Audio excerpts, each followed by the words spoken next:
Yo, what's going on, YouTubers, gamers and fellow hobbyists? Welcome to my video response to Vince Venturella's topic of the week, narrative in your war games.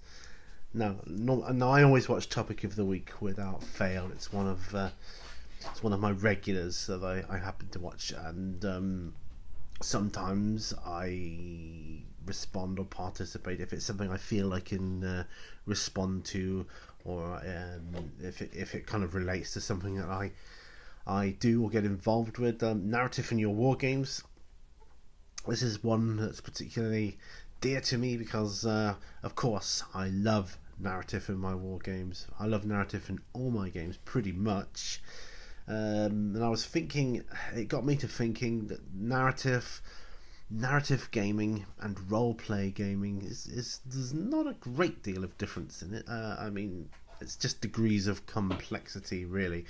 And when you think about it, you've been doing this kind of thing since your early childhood. Well, at least I have. Cops and robbers, cowboys and Indians. Heck, I even used to play spies and evil villains on the school playground. That was kind of a thing we used to do. War games and all that sort of thing. But yeah, we used to forge narratives in our games and create heroes, and our game would get more and more complicated as time went by. And kids, you die multiple times and come back to life, or get brought back to life by something. It was a narrative you forged in your brain, in your mind, and that kind of thing has just stuck with me ever since. So for me, the narrative of a game, any game, is probably like the narrative and the setting. The setting of the game is probably the most important thing of the game, but playing the game, the narrative behind it, that is, although I play games without narrative, and some games I play just on a competitive level, that's fine. I don't play the games as much as some of you out there, but sometimes it's fun to be competitive. But for me, where my heart lies is a narrative, a good narrative game, and I like the more narrative the better. I mean, like to take these scouts I'm doing. I've this is a auto-focusing camera, but I put a Space Marine helmet on him because narratively his brother was a Space Marine and he died and bequeathed him his helmet, and so he wanted to be a Space Marine. That's why he's kind of put himself forward to become a Space Marine, and he's like kind of a scout at the moment. He's just trying to get. Yeah, that's my narrative. Anyway, that's part of the narrative I do. That's the sort of thing I do when I play the game. For me, the narrative is the most important part. I could completely just play a game without any rule set at all and be happy. It is good to have the rules, I have to say, but yeah, if I had to choose to get rid of one or the other, the rules or the narrative, I'd get rid of the rules and make the game up narratively, pretty much like you did when you was a kid. But that said, I like to try and get everybody has to get the balance of narrative for their gaming, which suits them. Some of you prefer just a little bit of narrative, which is fine. Whatever works for you, I think, is what you should be doing or aiming for. In your gaming groups or circles. I think for me, I happen to be more narrative than a lot of people. I'm huge on that. From the moment of putting the models together to painting them, I'm forging this narrative in my mind of where I want it to go. For instance, the recent experiments I did with narrative battle reports. Some of you may have seen those. That's kind of along the lines of where I want to be heading. So yes, I'm using the rules and the rule set, but my priority is the narrative and where the story goes. If the dice rolls go bad, so be it.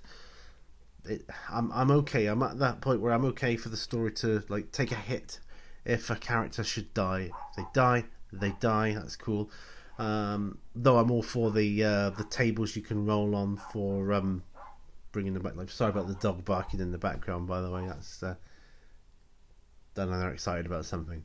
But yeah, so that's for me. That's how important the narrative is for me in my games, and I suspect when I get into the fantasy side of the gaming more, that's going to become more. It's going to become more fold for me.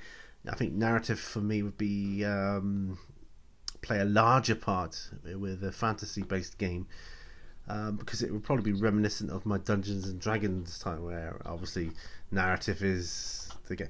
I mean, when I first started Dungeons and Dragons, back when it first came out, it was primarily narrative, but the rules kind of took over, and the narrative kind of, from my perspective, and this is a subjective viewpoint, you may disagree with me, but from my perspective, the narrative took a hit and the rules became more important than big chunky volumes of rules, and you had to work out the Pythagoras theorem just to open a chest of drawers and all that kind of stuff. But now it seems to have gone back a little more to the role-playing aspect of it, which is for me, which is great, because that is the narrative. And from your role-playing sessions, and don't forget, many books have been written from role-playing sessions, so they forged a narrative out of those games.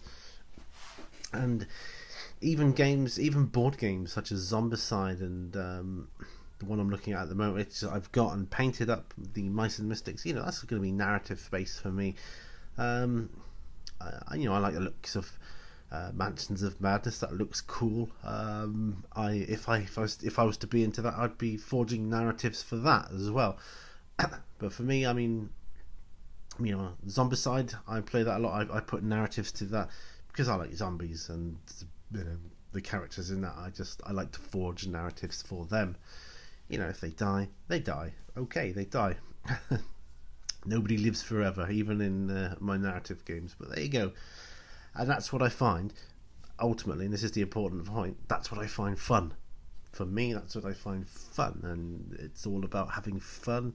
It's a hobby, it's a recreation, and just enjoy it. That's my thoughts on narrative in wargaming. So for me, plays a big part. So I'll leave a link to Vince Venturella's original topic of the week down below, so go check that out and do a response of your own. That would be cool to watch. And I'll see you guys on the next video. Bye for now.